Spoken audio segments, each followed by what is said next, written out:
Hi everyone, welcome to The Superficial Spirit, where we explore how pop culture affects our spiritual experiences. My name is Peter Breeze. Join me while we ask a very important question. What the hell did pop culture do to me?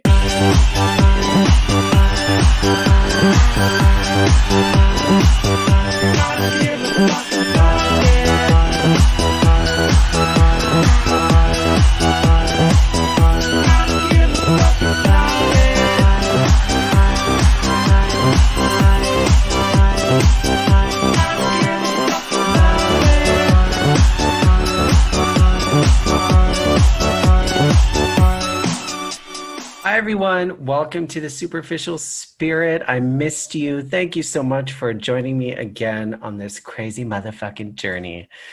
I hope that everything's going well in your life, wherever you are in this crazy pandemic. Yeah, it's a crazy time to be alive. This is definitely going to be a point that we look back on, and hopefully sooner rather than later, we look back and say, wow, that was a crazy time. I'm so happy we can, hug and kiss people and go to the club. And I keep saying that I miss the club. I haven't been to a club in years, but it's this quiet time, this period when we're not able to do anything only makes me crave the things that I wasn't even doing in regular life. When things were open and regular, I wasn't going out. I was not a social butterfly. I was at home all the time. And so part of me was like, yeah, the lockdowns don't affect me that much because I was already such a homebody. I'm lucky that I live with my amazing boyfriend. I have the podcast and I am pretty proactive about keeping myself stimulated, but I know that that's not the case for everybody. And I know that there's different barriers that people face when it comes to keeping yourself mentally fit and getting through these uncertain times. And I really hope that, you listen to the podcast, this show, and you at least have some temporary relief and you enjoy it. And I'm bringing you some joy. And if not, I'm sorry. Okay.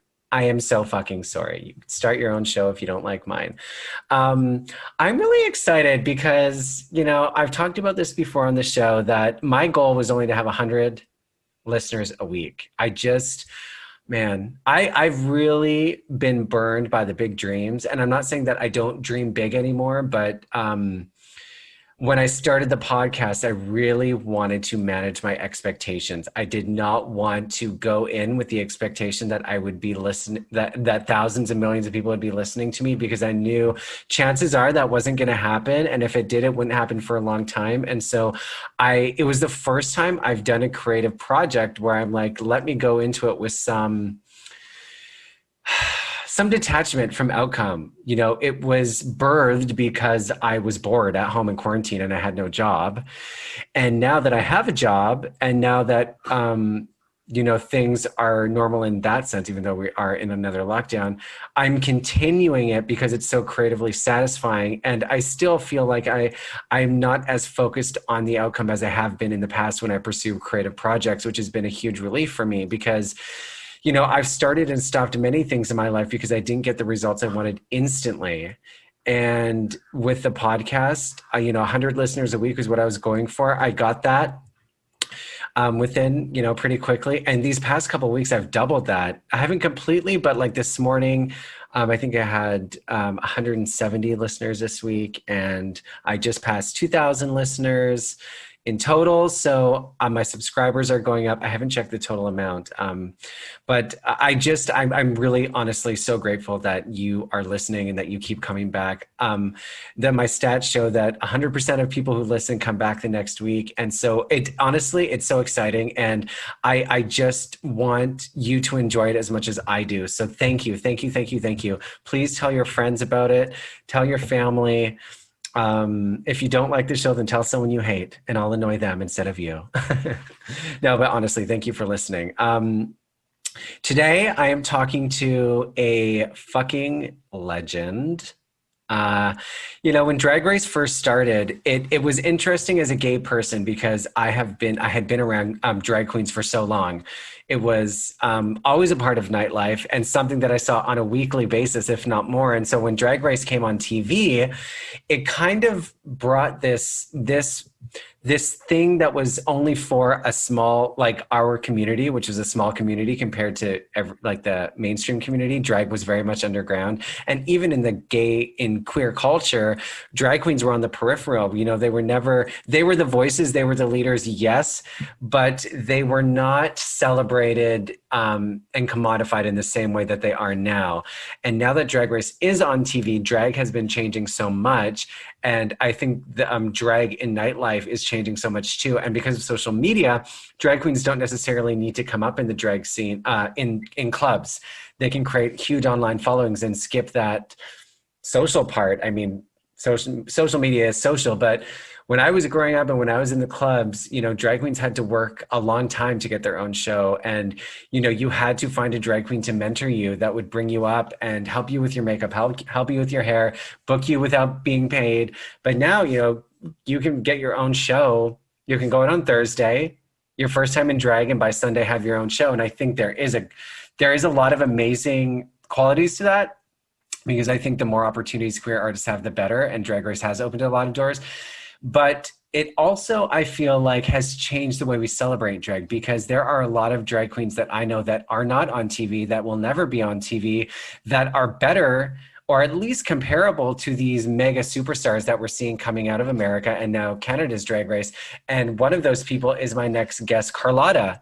Carlotta fucking Gurl is a Canadian drag legend and has been for decades, way before Drag Race came on TV. And I'm sure way after fucking Drag Race ends, she will have this long-lasting spot in queer culture, in Canadian queer culture. She even goes down to LA, I think, all the time to do Pride. And so I'm so excited to talk to her today, because honestly, nightlife, it's no secret that nightlife has been a huge inspiration to me. It's opened me up creatively, spiritually. It's allowed me to really embody the things that I want. And it gave me a community to explore what it meant to be me, what it meant to be me to the extreme. And I'm so grateful for that. And the people that I encountered are usually these crazy fucking people, drag queens, promoters, DJs that, you know, you meet and you're like, oh my God, how is that a real person? And I'm so grateful that I've been able to make friends with them and have long lasting connections. And Carlotta is one of them. And I can't wait to talk to her and bring her on the show. And like, I have so many questions and I'm really excited for you to join me. So thanks for listening. And without further ado, let's start my conversation with Miss Carlotta fucking Gurl. Hello. Hi, Peter. Can you see me? I can see you, baby. Hello. I can see you and hear you. We're off to a good start.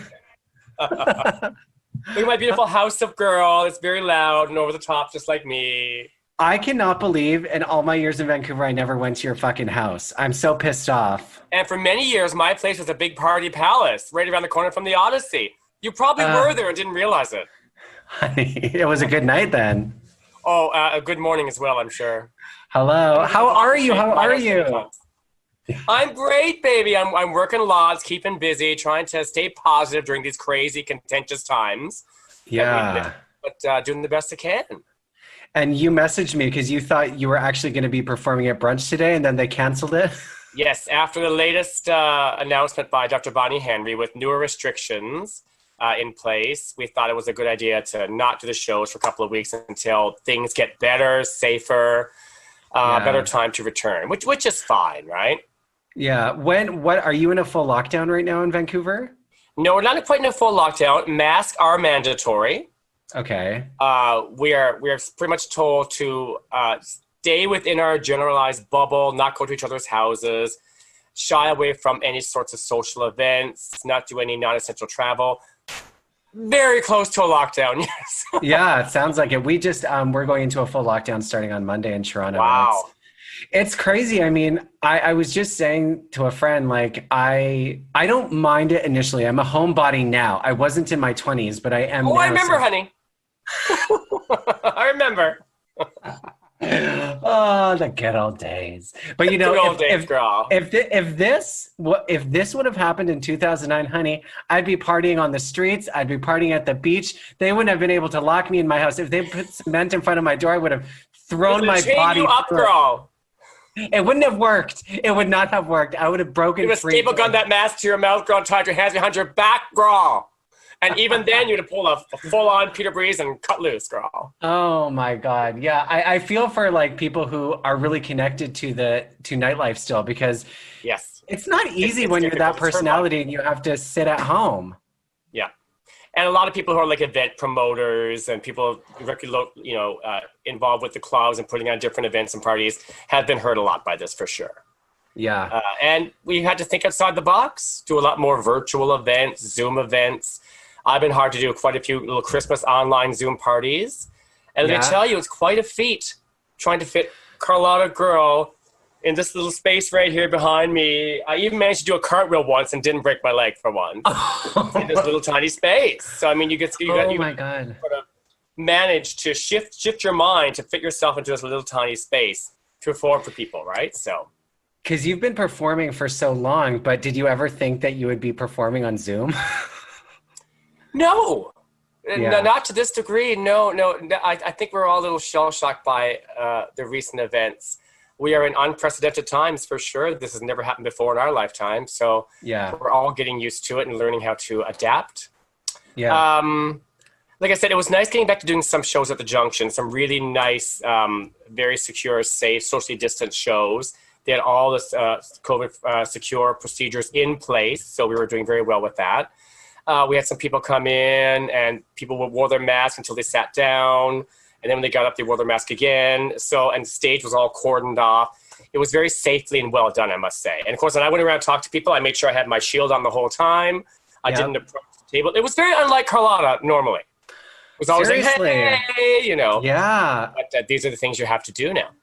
I felt bad for all you queens who are so used to that live performance, but especially the girls who were on Drag Race and had this huge opportunity and then fucking no way to bank in on it. I've been watching them perform in these, scaled back shows, and I'm like, I can't imagine my dreams coming true on a show like that, and then a pandemic preventing me from like directly afterwards. Yeah, like it is pretty major. I think that they're more halted than anything. I think next year, or if things get better, they'll get more shows because of them being on TV and involved with Drag Race Canada. So hopefully they'll do that. But yeah, for now, smaller events, smaller things, and online events, it's not what they signed up for, I'm sure. Yeah, but, nobody did. No? Nobody did. No. It's true. So I was thinking about like the earliest memory I have of you. And I remember very specifically, this may have been before we became friends too. I was at a Starbucks in the morning during the week. Or maybe it was the weekend, I don't know. It was a Starbucks on Davie. And it was the morning and I was getting a coffee and I see this drag queen walking up the street. I'm like, oh my God, it's so early for a drag queen. And I think you must have been going to like a gig. I don't think it was like a walk of shame or anything, but you came into the Starbucks. It could have been. Yeah, I guess so. You looked great though. I meant to say that you didn't look like you were coming from a party. You looked like you were going, like starting out. And so everybody in the Starbucks is like looking, and you came into the Starbucks. You didn't order anything. And this little boy or girl, I can't remember, was like looking at you and was like trying to figure out, and you did this twirl and like flashed your skirt up and twirled and everybody died. And you just like skipped and went away. And I was like, I've never in my life seen something so amazing. Of course I did. You have this, I mean, I have never in my life seen a performer like you. And it's as soon as you show up to a venue, it starts. It starts as soon as you walk in. Hello, everybody. I am so happy that I got to know you and experience you in Vancouver. You really do stand out. You've been doing it for so long. And I love that about you. So many people look up to you. So thanks so much for talking to me today. Well, thank you for having me. I love meeting you and getting to know you as well. You're a wonderful person, a sparkling light in the community and in the world as well. So I think we're very like-minded individuals that way. Definitely. What made you get into drag in the first place? Because I have no idea where Carlotta came from. Well, I come from a very small town in southern Labrador, Newfoundland. And by small, I mean small, honey. We're talking like 200 people. It was called West St. Modeste. Coincidentally, because East St. Modeste is underwater. West St. Modeste was a town of 200 people. You drive by and you blink and you miss it, pretty much. I was always very gregarious, very outgoing, always a show person. Any little school plays we put on or talent shows, I would always be the first to sign up for them. Always sing in the choir, always sing at weddings, birthday parties, bar mitzvahs, because ignorance is bliss. All those fun things. And I also used to love dressing up. So I'd go into my mom's closet and try on her outfits and put like towels on my head, pretending they were hair, and prance around the house. So I think I've always been a show person. My mom used to always say that I was singing before I was talking. So I was dancing in the house, very young age. She never knew. Used to say to me, she'd say, "Carl, I don't know where you're from. I think you were like dropped off by aliens or something, because you're such a different personality than anybody else I know." I would stand by that. You definitely have that still to this day. So when, like, back then there was no, I mean, even when I was growing up, there was no Drag Race. You didn't see drag queens. So how did you take that like love of performing and turn it into drag? Like, was that an early idea you had? Like, I need to do drag? Well, I think I was doing drag before I even knew what the concept of drag was. I was dressing up and stuff badly, I'm sure, not as good as I am now. I went to, after high school, I went to another little small town in Newfoundland called Stephenville and did a visual arts course. And they had a separate visual arts building, which was full of very different, interesting, artistic, wild, out there people who want to express themselves through art in any way, shape, or form. And that was my first awakening to who I was as Carl and as Carlotta. I started doing drawings of myself in the male form and the female form, and sort of the dichotomy of two. Oh my God. I still have those, actually. That's so cool. And then I started performing there as well and doing things. And it was just a natural progression. And then when I came to Vancouver, I hit Vancouver hard. Yeah. I came out here with a hunger. I wanted to be seen. I wanted to be heard. I wanted to be on stage. And honey, I think it's been 6 or 7 months of being here, I won Entertainer of the Year. What? That quickly? That quickly, yeah. I was lucky enough to befriend some really great local drag queens, really well known. Miss Adrian was well known. Diana Rose was wonderful. Mariah. A lot of people sort of showed me a few things, helped with makeup and things like that. And from there, I just sort of dove into it. Pete first. I love that. I love that you say, like, before you were like fully embodied Carlotta in the clubs, you were drawing her. Like, she existed somehow in your spirit or in your body. Absolutely came out like of she me was. before. Yeah. Yeah, she was calling you. Two-dimensionally before I ever made her a real actual entity.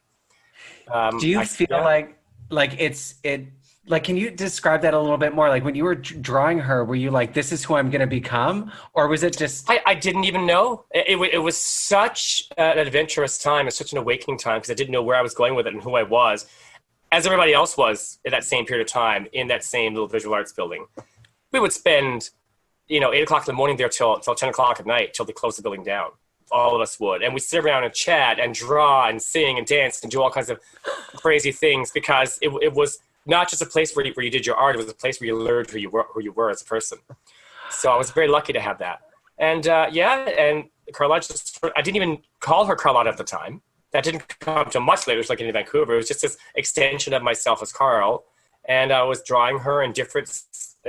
I had used to draw pictures of myself in a pair of jeans and a shirt, and then draw a picture of myself as Carlotta in the exact same pose, standing next to me as Carl, in like sort of a jean skirt and the same sort of top. You know what I mean? With like long hair, big makeup. So it was. Oh my God, I love that. At the time, I didn't know what was happening, but I knew this was something important to me. And all of my instructors at the time told me that I should gear more towards performance art as opposed to visual art, because that's where my passion lied. And I was kind of like, oh, really? You think so? They're like, yes, absolutely. You tackle every single idea that we give you, every single practice that we want you to do, and you tackle it with performance art. So obviously you want to perform more than you want to draw or paint or anything in that sort of realm. It was just which so was alive nice. in you. And you said you got to Vancouver and you had that hunger. I fucking relate to that.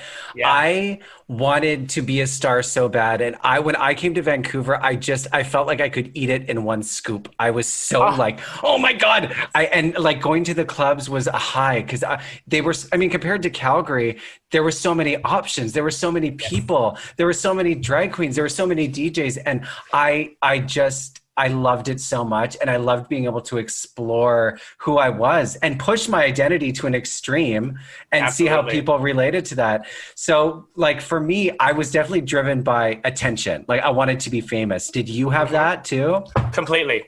And just an overall love of the stage. I always loved performing, like I said, at a very young age. So being on any kind of stage I could to entertain people was what I loved to do. So that just happened very naturally. I would find the stages and perform in them. I think I started out at the Heritage House Hotel, Chuck's Pub, the Dufferin Hotel, the Royal Oh, Hotel. that Dufferin honey. The Dufferin Hotel, honey. She started in humble beginnings. Yeah, I mean, I got to Vancouver right after the Dufferin, but I heard it was like it was a place to Oh, party. sweetie, it was very diversive. Yeah, All kinds of people, all walks of life, from every different gender, every different genre, every different everything. yeah, Uh, it had its downtown charm. Let's just say. yeah. When you were so starting out, did you have like you got to the clubs and started performing drag, did you have a specific goal you were trying to achieve? You're like, I need to do this and then I'll know that I made it?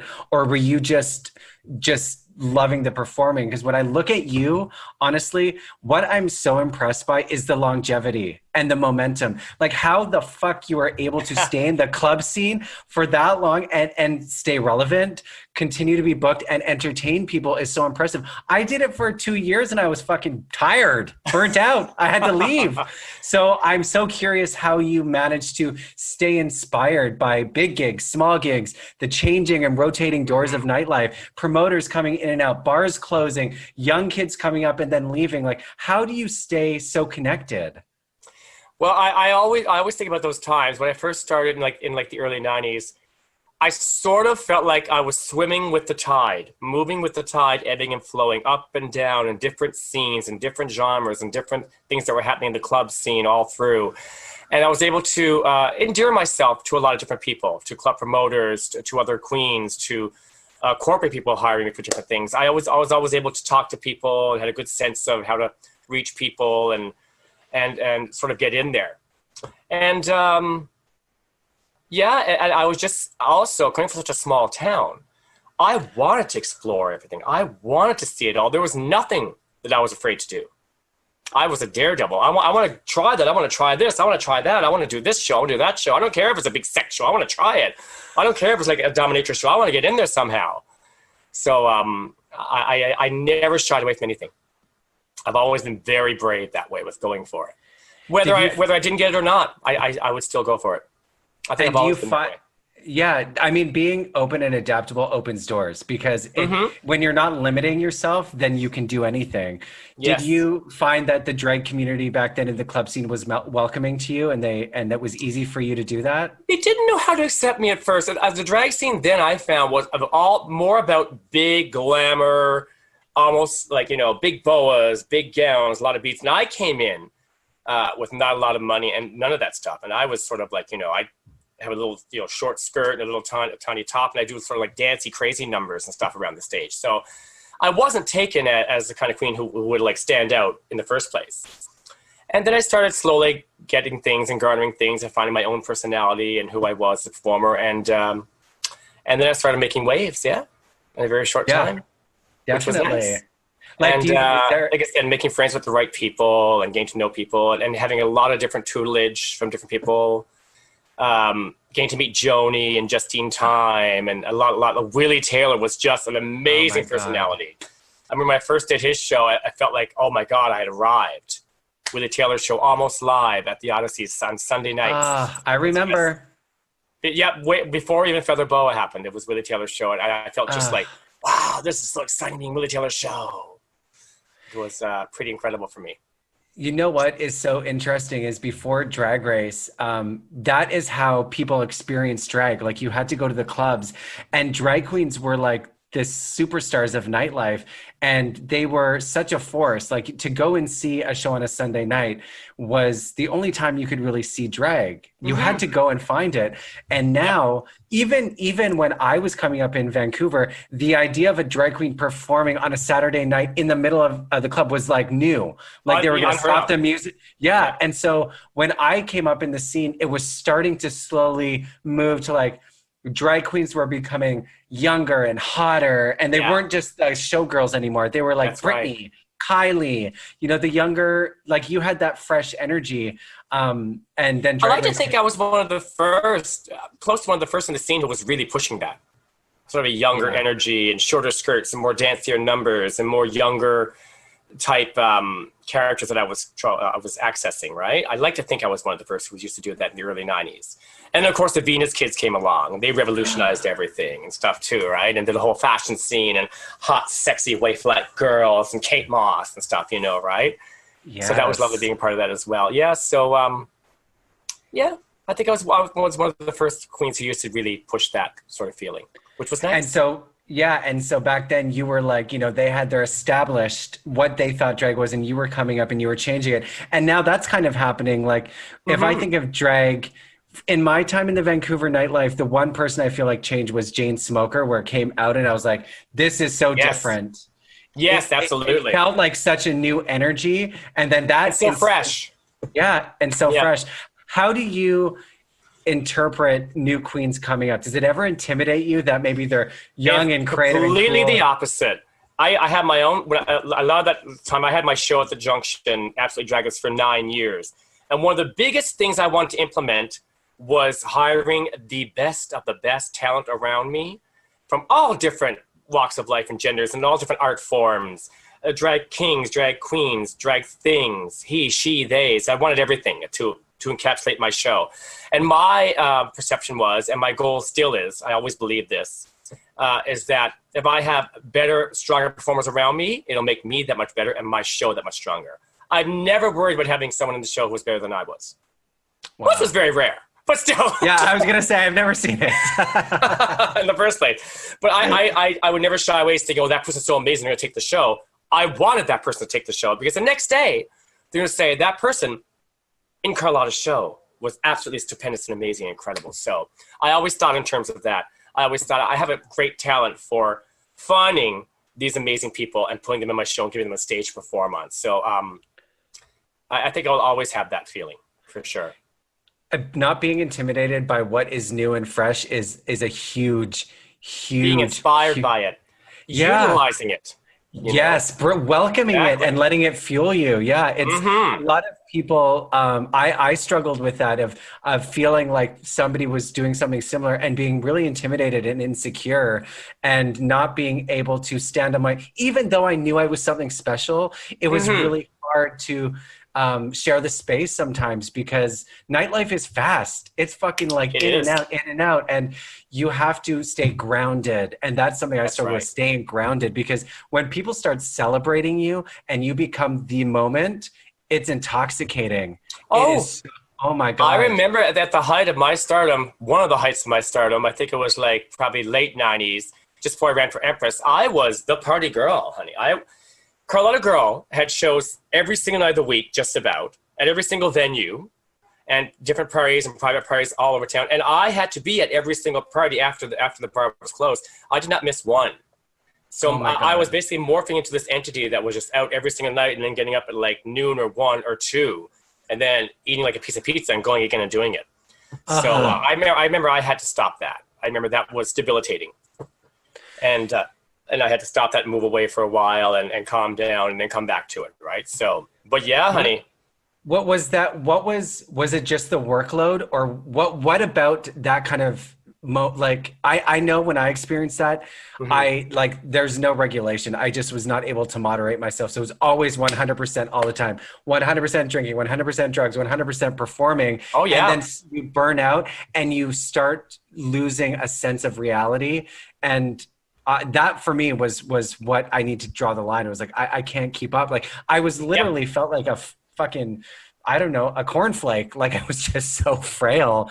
So and it's hard too when you want to learn new numbers and get new outfits together, but you're so hungover, you're so screwed up from the night before. I never wanted that to be me, because I've always wanted a person to try new numbers and new outfits and stuff. And when I started feeling like it was becoming more of a chore than it was my passion, then I thought, okay, now I have to stop. And I realized something. I don't need to be at every single party every night. Yeah. I go to maybe one party every third or fourth night and meet the exact same people that was at all those 4 parties the night before. Exactly. So, and not to say that it was not great networking at those parties, and it was, but you didn't have to be at every single one, and you don't. So how did you find that balance? Like you obviously felt overwhelmed, and then you said you had to take a step back. Like, did you debate stopping and being like, this is too much, I need to go in a different direction? I did for a few times, but the momentum kept me going. What stopped me, I think, was something that I wasn't even in charge of. A lot of the venues that I was doing shows in started to close. The Royal Hotel closed when I had a regular show there. Then the Dufferin closed. And then the Odyssey closed afterwards, right? So it was kind of like, I remember a lot of things happened all at once, and I remember thinking, well, I don't have a backup plan here. You know, I did a few film things, but I didn't have an agent then. I wasn't really actively auditioning. I just did a couple little parts here and there, which was dumb luck. So I didn't have a backup plan. So I thought, well, maybe I better go out and get myself a real job, which was foreign to me. So I hadn't done that in so long. And I went and applied at the IGA, market-based IGA, and within I think a couple of years became manager there. I remember seeing you there. Yep. Yes, yeah. And I loved my job. It was a very different sort of feeling. I fueled the managerial side of myself, the practical side as opposed to the creative side. And then I think after the Odyssey closed, I thought to myself, okay, now there's Facebook, there's MySpace, there's YouTube, there's all these things.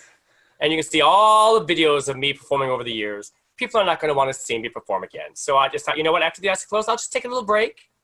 I'll do a couple of corporate events here and there. I was still the TD queen then for Pride. I was doing some different events for different hotels and things. But for the most part, a regular show, I thought, that's not going to happen. You know, I think I'm finally going to hang up my heels for a little while and be done. And then the junction happened. And the then manager at the time, Andrew, called me up and invited me out for lunch and said, okay, Carlotta, so we want to start doing drag shows here. We want you to be the very first queen to do a drag show. So I'm like, with all due respect, no offense, I said, I think people don't want to see my tired old numbers anymore. They can see them all online. You know, I think they want to see someone young, fresh, and new, and better. And Andrew said to me, he said, first of all, you're wrong on every single point. He said, people do want to see you. Your numbers have never been tired or old. And he said, first of all, for someone being young, fresh, and better than you for doing a show right now, there aren't any. And I was like, whoa. So that's a pretty wild thing to say. He said, how about this? He said, we'll start you off, give you a try and see what happens. I said, okay, let's do a nice 3-month probationary period. I'll book some of my fabulous sisters, have a good time, pull up my dresses. And I said, and then afterwards, you know what, if they're 3 months, if it doesn't go that well, it's not really picking up because I didn't think it would, then we'll just, you know, call it fine. I'll walk away amicably with nothing bad to say. He said, sure. So we did the show and it was fabulous. It was a lot of fun. We really enjoyed it. Started opening my wings again and doing different things. And then after 3 months, he pulled me to the office and I said, it's okay, Andrew, thank you so much for the opportunity. I said, I really appreciate it. He goes, shut up, bitch. How much do you want? I go, what? He goes, here's a contract. How much do you want? The owners love it. The show is amazing. We think you're fabulous. You're bringing all these new queens. You're great. I'm like, my God. I don't know. I didn't have time to prepare for this. So I wrote down a number and he said yes. and that was it. I never looked back. Oh my God, I love it. Oh, that's and then so my life inspiring. changed again. And then I started balancing working like 40 to 60 hours a week at my regular job with doing shows. And then not just a junction show, other shows started happening. And I started getting booked more here and here and there, and then became a balancing act. And then the way I changed my life the first time with going into a regular job as opposed to drag, then the balance shifted. The scale shifted again. And all of a sudden my drag started taking over. And I realized it was just too hard to do both then. So I had to make another decision. And I decided to leave my job at the IGA and go after drag full time again. The reason why that is so amazing is because, well, first of all, you had, I guess, quote unquote, a comeback. You had decided it was done and then you came back full force and was in demand. But also being a full-time drag queen financially, where financially you're paying your bills with gigs, was so fucking rare back then. That was not something that happened. And I feel like now with Drag Race, it is more possible because there are more opportunities. But the fact that you were able to support yourself with drag before it became so mainstream, even before is so Drag cool. Race, a lot of people didn't realize. I was again one of the first queens in town to do a lot of corporate events. Yeah, Willie Taylor, Justine, Joni were doing quite a few, and then I came in there, and I got booked to be to go with Tourism Vancouver hired me 3 or 4 times a year to go out of town and be at trade shows with them and different trade events. And then like I said, the TD Queen every year for Pride. Yep, I remember. And that escalated and snowballed in much more corporate events. And that's where the money was. Like I started building in some nice bucks from that, right? And with that, I started actually putting money into the bank and taking care of myself and planning for the future. I wasn't just a queen in the early to mid 90s, just living show to show. I was actually planning things then, right? So, and I started getting back into film again and stuff too, got an agent and going after that. So everything I learned at a young age, I took with me later on. Yeah. Kept that with me. What can I do to make this better, to capitalize on this, capitalize on that, to make this happen? And so when I left the IJ, I didn't just leave the IJ going, oh, what am I going to do? I'm screwed. I had some money in the bank. You know, I had some ideas behind me. I had some great contacts. I can make things happen. Yeah. And confidence and belief in yourself. Absolutely, that too. Yeah. Did you ever, like, where does your confidence come from? Like, how do you keep going back to the stage and to, because in a way, I feel like you're somebody who embodies their dreams. You know, you found a way to do this every day for your entire life. You've been performing. That takes confidence, and you have to be fearless because it's risky. Where does that belief, where does that self-belief come from? That's a good question. I often say it because I come from a small town in Newfoundland, in Labrador. They're a sturdy bunch. They've been through so much. Like people in Newfoundland can work tirelessly and work so hard. So you come from a sturdy stock. You come from a strong metal. I've always had that strength in me coming from my parents and the people where I come from. So I guess that's sort of helped me not be afraid to go after what I want. And I guess I've always had a really strong sense of courage about myself and a strong sense of belief. Even when I didn't feel that, even sometimes when I have faltered, which I have and had some moments of doubt, it didn't last for very long. I love get back on that horse and ride it again. Yeah. Yeah. Do you have any moments you look back that were like perceived failures, but did teach you so much that in the moment you're like, oh God, I can't believe that happened. And then they ultimately. Oh God. Many, many, many shows that I've lost. I've had shows that lasted one night because if something went completely wrong or I screwed things up or the lighting was awful and I thought, darn, I screwed it up. But then it's like, well, I learned from that, right? I learned maybe show up a little earlier the next time. Make sure that, you know, the sound is better. Make sure so all those things happen. I've done shows where I probably shouldn't have done shows for people that were not accepting. And I thought, well, I'll just do it anyway. And it was like, well, that didn't quite work out. We were kind of asked to leave that venue because they weren't expecting us to be men in dresses, right? Well, what did they think they were getting? Exactly. A lot of those things happened. And I thought to myself, oh, God, I really screwed up there. But then afterwards, I thought, well, it was a learning experience. I survived it. I came back stronger. And it makes for great dinner time conversation and stories to tell people afterwards, too. Exactly. Exactly. I love that. What did you think when Drag Race first started creeping up? Because it was such a new way to see drag. What were you thinking of it when the show came on? I thought it was pretty awesome, pretty fantastic. I thought it was really cool that the show was putting drag in people's living rooms. I didn't like the fact that it just propelled people to stardom right away. A lot of younger queens, and I think sometimes it gave some younger performers a sense that if they came out and they beat their face really well and they had a few good numbers, they get their own show. I used to tell young performers all the time, you still should work hard. You still should get out there, you know, get your name out there, do some great fundraisers, do some great new shows around town before you feel like you can take on a show on your own. So that was one of the downsides I thought about the show, is that it propelled people to stardom right away without having to do the work. Because we did the work. I guess some people argue the same thing about shows like American Idol and The Voice and things like that, right? Exact same thing. Like people would say you're not really paying your dues.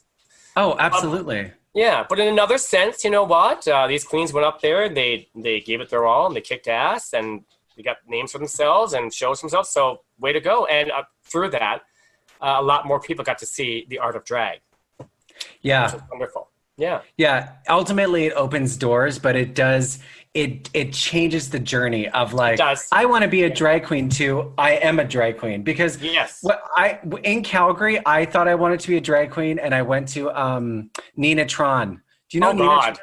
Okay, so Nina Tron was like No, she's a hoot. I called the detours and was like, I want to be a drag queen. Like, okay, if you want to perform, you need to get yourself done up. You need to come to introduce yourself to me in full Yep. drag, and we'll talk about it. And I did that, and then I had to come watch a bunch of shows, and they booked me, and they didn't pay me. And there was a lot of like, there was a ladder, there was a hierarchy. And now when I started working in nightlife in Vancouver, but towards the end, it was like, you can go out on Thursday and have your own show on Sunday. And that was like normal. This is it. Yeah. And the last little while, it seemed that way. A lot of newer queens came out of nowhere with like one wig and one look and one outfit. And all of a sudden they get their own show because all these shows were sprouting up everywhere. Yeah. And I love the fact that drag was blossoming to such a great degree. But if you have limited resources and you don't have a lot to pull from and not much repertoire of music, you cannot hold a weekly show, honey. I'm sorry. Yeah. I hold 4 or 5 weekly shows at the same time. Yeah. You know, but I've got a wardrobe that's vast. I've got tons You of music. have so many characters. Yeah. Oh my God. The first time I saw you in Reba, I'd known you for like 5 years. And it was the first time I'd seen it. So You never like, saw me do that before. Exactly. It was really cool. And I was like, oh my God, that was fucking shocking. It looks Ooh, great. it's a queen. Yeah. Where's Carlotta? So this is the deal. Yeah. You learn to make yourself different. You learn to sort of encapsulate different sides of yourself and different facets of drag. If you can do comedy, live, impersonation, over the top, goth, you can do all kinds of these things. You're going to be able to hold a show wherever you go. Yeah. And find innovation. You know, like I remember seeing stepping outside the box. Yeah, seeing Thanks Jam bake a pie on commercial drive or drive around the block in a truck. Like that is something that had never been done before. And when drag is becoming so popular, you have to really figure out how you're going to stand out. Absolutely. And something else I learned too as well, like every other queen, I've taken a lot and learned a lot from the new queens around town and also the newer crop coming up from Drag Race. You know, through social media, I watched how makeup changed and I watched how people changed their contour. And honey, I'm like a human sponge. I take things and go with them and make them my own. So I learned how to change my makeup and go different and change my look and stuff. And I did all that. Yeah. I've always done. I evolve with the times, but still keeping myself together as well, right? Because you have to do that. Yeah, and you have to evolve and keep yourself consistent at the same time. Absolutely, right? Yeah. Yeah. To be able to hold a regular show, I think, for as long as I have, is ingratiating amazing talent around you, whether it be great DJs, great managers, amazing performers, and keeping current as well as taking from the past, trying to encapsulate everything like that makes for a great show on a weekly basis to last. Yeah. You know, I got a chance to work with some amazing dancers, like, the House of LaDouche really pushed me, really pushed me to be better. I some other great dancers, Pearson and Jonathan and a bunch of other people I danced with. And then I got started dancing with some of the leather guys, Colin and Anwar and all these great people, and did these big physical numbers, like Kate Bush lifting numbers and things, the theatrical numbers. The things I always wanted to do because I met these people and was able to work with them. I got a chance to do that. They helped push me to that level. So it's about as well, a great synergism with other performers, working with them, finding what they're about. Yeah, I've experienced that too. Like the magic comes from collaboration. Oh, completely. Mm-hmm. I got to perform for the first time with one of Vancouver's next drag superstars, PM.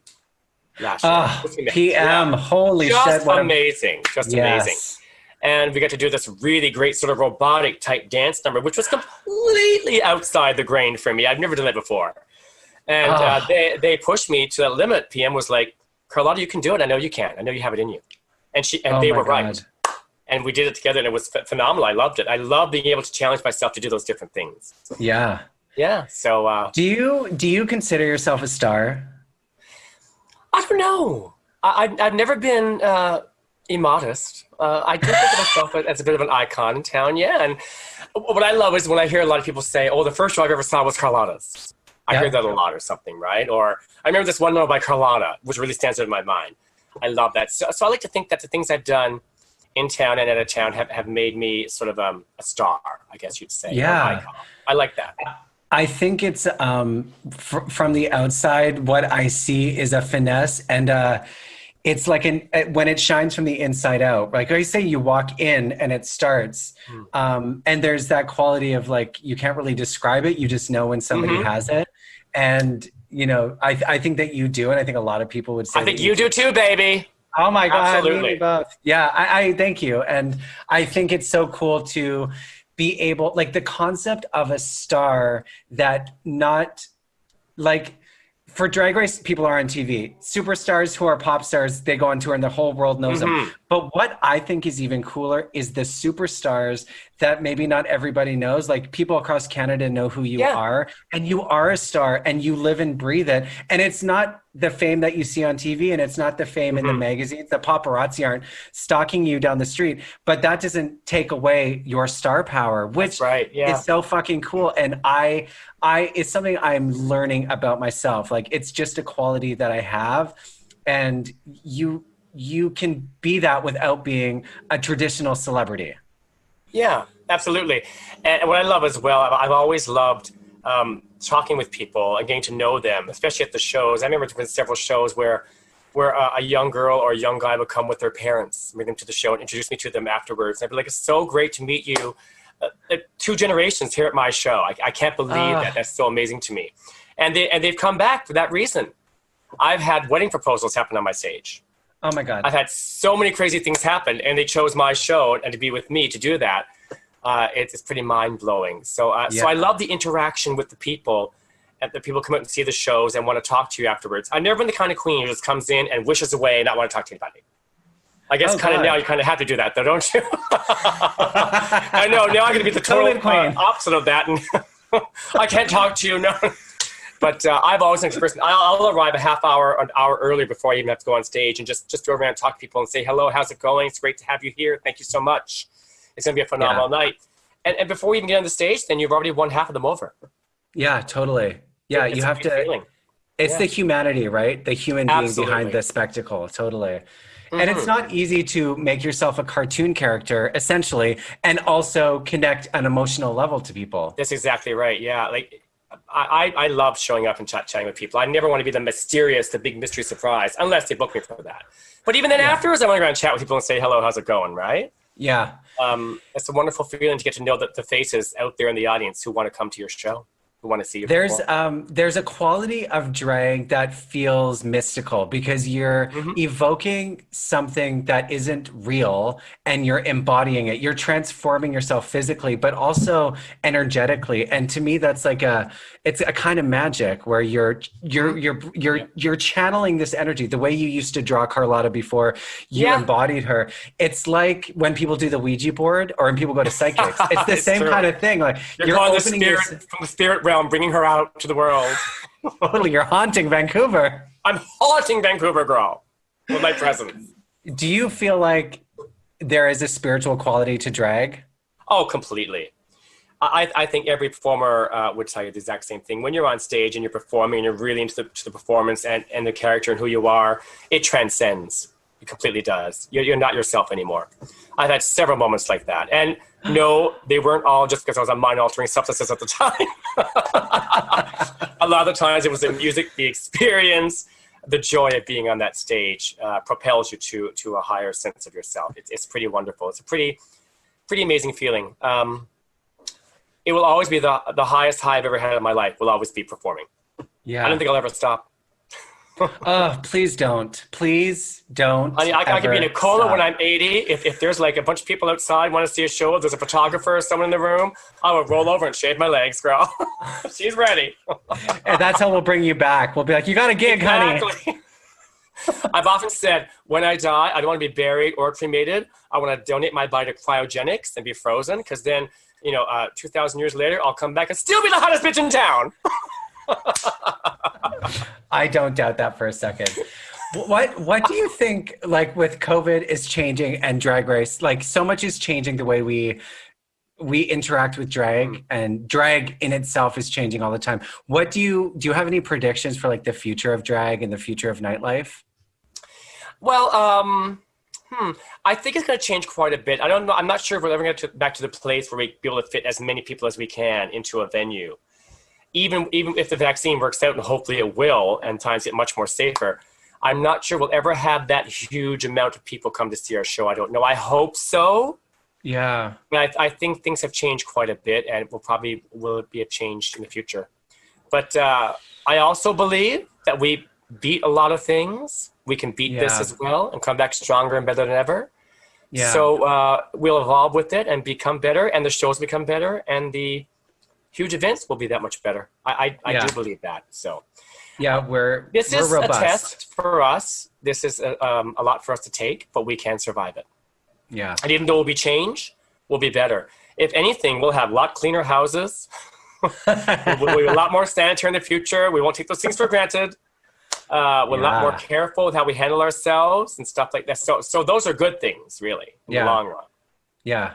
I really hope that sooner rather than later, like I haven't craved going clubbing so much in my entire fucking life. Like, to be in a room full of sweaty people dancing to the new Kylie album. Can you imagine? I know, I love it. I have it. It's so fabulous. Oh, what's your favorite song? I want to debut it soon, but I want to wait for the right time and the right show and have a show to do it, right? So. I cannot stop listening to it. I love Magic, and I love. Do you believe in magic? Do you? Kylie, is that you? Magic?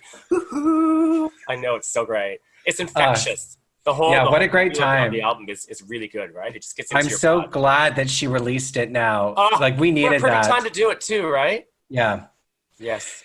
So what advice do you have for people who are maybe just starting their journey into nightlife? Well, I guess not nightlife because COVID, but maybe they're curious about how to follow their dreams and find a way to take their passion and make it into something they can do every day. What would you say to them? Well, I say one of the biggest platforms right now is what we're on right at the moment, on this great social media platform, Zoom, YouTube. Work with some other fantastic performers around town, volunteer services to be on one of their online shows, maybe. Get yourself known that way. Watch some other performers online, well-known performers, and see some of the amazing events that have happened. Look at some of the past things that are on YouTube, some great shows. Work on yourself that way. And of course, work on your look and your performance ability. We've all done it in our living room before in front of the mirror. So why, do it that way as well. Get a good sense of yourself that way, and believe in yourself. Believe in yourself that you are able to do what you can do. Yourself. Yes, yeah. Believe in and yourself. Never let that falter. Never let that falter your idea that you can do this if you really put your mind to it and work hard at it. Yeah, exactly. Who's your favorite drag queen? Oh, God, that's a good question. I know. Oh, wow. I love so many of them. I have to say, honey, working with so many different performers, I would have to say Mr. Willie Taylor. Yes. I think I've seen Willie Taylor do the same number maybe 4 or 5 times and never done it the same. It's always different. It's always new. It's always fresh. I've seen Willie command a room. Yeah, it's amazing. Always amazing, positive outlook on life, amazing energy. I've always subscribed to how he performs, his idea of like talk to anybody, go anywhere, do anything, just be over the top and fantastic, right? A very incredible person. Yeah, I love Justine Time. I love a lot of great performers for sure. Yeah, Willie Taylor's a powerhouse. I remember seeing Willie Taylor at the Odyssey and being like, "Holy shit!"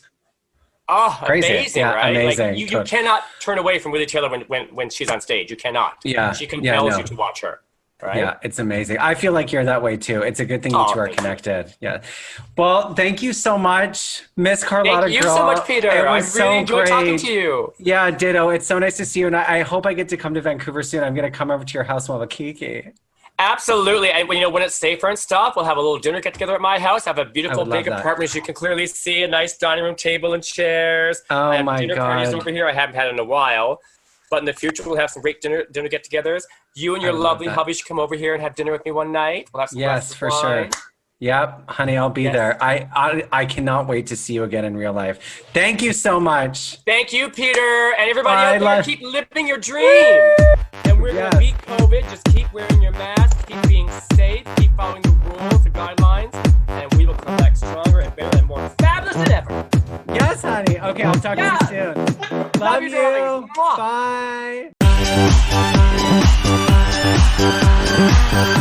Bye.